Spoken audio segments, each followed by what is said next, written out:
Digital marketing లో అనుభవం ఉన్న ఎగ్జిక్యూటివ్స్ కావాలను సంప్రదించవలసిన నెంబర్లు 8688926084. ఇక నిన్న కేంద్ర మంత్రులు తర్వాత అందరు కూడా అంటే ఎంపీల ప్రమాణ స్వీకార కార్యక్రమం జరిగింది ఢిల్లీలో.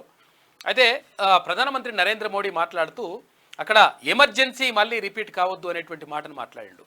అయితే 50 సంవత్సరాల క్రితం అక్కడ ఎవరు ఇందిరాగాంధీ పెట్టినటువంటి ఎమర్జెన్సీ మళ్ళీ రిపీట్ కావద్దు, అటువంటి రిపీట్ కావద్దు అనేటువంటి మాట పైన ఇప్పుడు ప్రధానంగా చర్చనీయాంశంగా మారింది. తర్వాత ఇప్పుడు విమర్శలు మాత్రం వస్తూ ఉన్నాయి. అయితే మూడోసారి ప్రధానమంత్రిగా వచ్చి అంటే బాధ్యతలు చేపట్టిన తర్వాత మా బాధ్యత మూడింతలు పెరిగింది అనేటువంటి మాట చెప్పిండు. అది సంతోషం. కానీ ఎమర్జెన్సీ పైన మాట్లాడాల్సినటువంటి అవసరం ఎందుకు వచ్చింది? ఇప్పుడు ఇందిరాగాంధీ ఎమర్జెన్సీ గురించి ఇప్పుడు ఎందుకు? అభివృద్ధి పైన మాట్లాడాలి, తర్వాత ఎలాంటి అంటే ప్రణాళికాబద్ధంగా ఎట్లా ముందుకెళ్ళాలనే దానిపైన మాట్లాడాలి, తర్వాత భారతదేశాన్ని ఎట్లా ముందుకు తీసుకెళ్లాలనిపైన మాట్లాడాలి. కానీ ఇట్లా ఎమర్జెన్సీ పైన మాట్లాడడం ఏంటి అని చెప్పేసి అక్కడ కాంగ్రెస్ శ్రేణులు మొత్తం కూడా మండిపడతా ఉన్నాయి. ఏఐసిసి అధ్యక్షుడు మల్లికార్జున ఖర్గే, అటు కాంగ్రెస్ అగ్రనేత రాహుల్ గాంధీ కూడా తీవ్రంగా దీన్ని నిరసిస్తూ ఉన్నారు.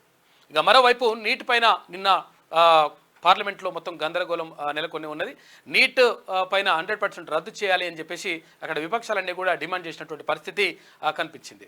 ఇక ప్రధానమంత్రి నరేంద్ర మోడీతో పాటు అటు కేంద్ర మంత్రి రాజ్నాథ్ సింగ్, అటు అమిత్ షాతో పాటు ఇక్కడ తెలంగాణకు చెందినటువంటి కేంద్ర మంత్రి కిషన్ రెడ్డి, తర్వాత ఇక్కడ కేంద్ర మంత్రి బండి సంజయ్ కూడా నిన్న ప్రమాణ స్వీకారం చేశారు. అయితే తెలంగాణకు చెందిన తర్వాత ఆంధ్రప్రదేశ్ చెందినటువంటి మంత్రులు ఎవరైతే ఉన్నారో కేంద్ర మంత్రులు, వాళ్ళు తెలుగులో ప్రమాణ స్వీకారం చేయడం ఒక ప్రత్యేక ఆకర్షణగా నిలిచింది. అదేవిధంగా కేంద్ర మంత్రి కిషన్ రెడ్డి ధోతి కట్టుకొని పంచ కట్టుకొని వెళ్ళడం, తర్వాత ఇదంతా కూడా ఒక సాంప్రదాయబద్ధంగా ఒక వాతావరణం మాత్రం కనిపించింది.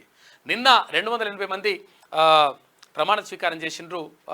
ఎవరు? లోక్సభ సభ్యులుగా. డిజిటల్ మార్కెటింగ్ లో అనుభవం ఉన్న ఎగ్జిక్యూటివ్స్ కావాలను సంప్రదించవలసిన నెంబర్లు 8688926084.